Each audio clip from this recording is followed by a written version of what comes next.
ওয়া আন্নাল্লাযীনা লা ইউমিনুনা বিল আখিরাহ, কোরআন এই সুসংবাদও দেয় যে মানুষগুলো আখিরাতের উপরে ঈমান আনবে না, আ'তাদনা লাহুম আযাবান আলীমা, এই মানুষগুলোর জন্য আযাবে আলীমের ব্যবস্থা প্রস্তুত করে রাখা আছে।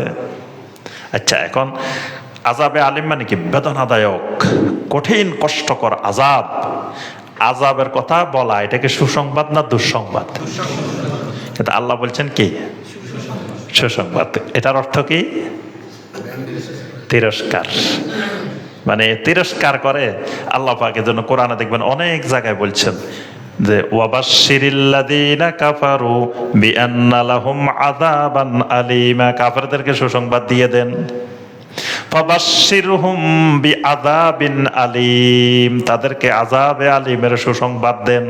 তো এটা তো সুসংবাদ না, এটা তো দুঃসংবাদ। কিন্তু আল্লাহ পাক ওই মুশরিকদের, কুফারদেরকে তিরস্কার করে আল্লাহ পাক বলছেন যে এটা সুসংবাদ। ওয়ায়াদউল ইনসানু বিশ-শাররি দুআআহু বিল খায়রি, আল্লাহ রাব্বুল আলামিন বলেন মানুষের প্রকৃতি, মানুষের নেচার, মানুষের অভ্যাসটা এরকম, অকল্যাণের জন্য এমন ভাবে বান্দা দোয়া করে যেমন কল্যাণের জন্য দোয়া করার দরকার। মানে বান্দার কল্যাণের জন্য যেভাবে দোয়া করা দরকার, বান্দা ওইভাবে অকল্যাণের জন্য দোয়া করে। এটা মানুষের অভ্যাস। এখানে আল্লাহ পাক বুঝাইতে চেয়েছেন, নবী সাল্লাল্লাহু আলাইহি ওয়াসাল্লাম যখন বলতেছেন যে কিয়ামত আসবে, তোমাদেরকে আবার কবর থেকে তোলা হবে, এরকম আযাব হবে, জাহান্নামের এরকম আযাব আছে, তখন এরা বলে কিয়ামত যদি আসে তো একবার আমাদেরকে কিয়ামত আনি দেখাই দাও। কিয়ামত আসা মানে তো এটা কল্যাণের খবর না, এটা তো অকল্যাণ। কারণ ওদের এই কুফরি অবস্থায় যদি কিয়ামত চলে আসে তো তাদের জন্য এটা দুঃসংবাদ।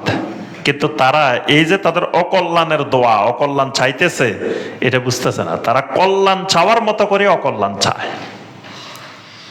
ওয়া কানাল ইনসানু আজুলা, মানুষের অভ্যাস হলো মানুষ সব সময় তাড়াতাড়ি চায়, দ্রুত চায়। মানুষ অপেক্ষা করতে পারে না। আজকে দোয়া করছেন, আজকে কবুল হইতে হইব। আপনি এখন দোয়া করে গেছেন, রাত্রে এটা রেজাল্ট চলে আসতে হইব, মানুষ এটাই চায়। আর আপনি মানে অপেক্ষা করতে রাজি নেই। অপেক্ষা করলে মনে হয় যে আমার দোয়া কবুল হয় নাই। তারপরে দেখবেন এখন অনেকে এসে এসে জিজ্ঞাসা করে, শায়েখ সাজদার মধ্যে শেষ বৈঠকে বাংলায় দোয়া করা যাইব? তো কি আপনারা শুনছেন এই প্রশ্ন? অনেকে এখন এই প্রশ্ন করে, আগে কিন্তু এই প্রশ্ন ছিল না। তো এই প্রশ্নের কারণ কি? সে বাংলায় দোয়া করার দরকার কি বলেন তো দেখি? হ্যাঁ, না, সে মনে করতেছে সে আল্লাহকে যে জিনিসটা বুঝাইতে চাইতেছে বুঝাইতে পারতেছে না। বাংলা হইলে যেভাবে সুন্দর করে বুঝাই দিতে পারবো আল্লাহকে, তো মনে হয় আরবি হওয়ার কারণে সে তো ওইটা বুঝাইতে পারতেছে না। আল্লাহ মনে হয় তার দোয়াটা বুঝতেছে না। নাউজুবিল্লাহ। মানে তার কাছে মনে হইতেছে আমি যে আল্লাহর কাছে যেটা চাইতেছি এটা আল্লাহ বুঝতে পারতেছে না, কারণ আমি তো বুঝাইতে পারতেছি না। অনেক সময় আমাদের কাছে মাসালা জিজ্ঞেস করতে আছে, এখন বলে যে শায়েখ আমি কি আপনারা বুঝাইতে পারছি জিনিসটা? আল্লাহরে বুঝাইতে পারতেছে না, এরকম মনে হইতেছে। এই জন্য মনে করতেছে বাংলায় পারমিশন পাইলে আল্লাহকে ভালো করে বুঝাই দেওয়া সহজ হবে। তো এই যে ওয়াকানাল ইনসানু আজুলা, আসলে আপনি আরবি একটা দোয়া যদি কবুল হয় আপনার জীবনের সব এর ভিতরে আছে। রব্বানা আতিনা ফিদ দুনিয়া হাসানা ওয়া ফিল আখিরাতি হাসানা। তো দুনিয়া আখিরাতের হাসানা যদি হয় তা আর কি দরকার? এক দোয়া কবুল হইলে তো সব চলে আসছে। কিন্তু বান্দা ওই যে দোয়া তাড়াতাড়ি চায়। কিন্তু মুমিনের সমস্ত দোয়া আল্লাহ পাক কবুল করেন, কিন্তু কোন দোয়ার প্রতিফল আল্লাহ পাক সাথে সাথে দেন, কোনোটা দেরি করে দেন, কোনোটা দুনিয়াতে দেন না। এজন্য আমি উদাহরণ দিয়ে সবসময় বলি, আপনি আল্লাহর কাছে একদিন দোয়া করছেন, আল্লাহ আমাকে বাংলাদেশের প্রধানমন্ত্রী বানাই দেন। তো বলেন তো দেখি এই দোয়া কবুল হয়েছে কি হয় নাই? হয়েছে। কিন্তু আপনি মুমিন দোয়া করবেন সব কবুল।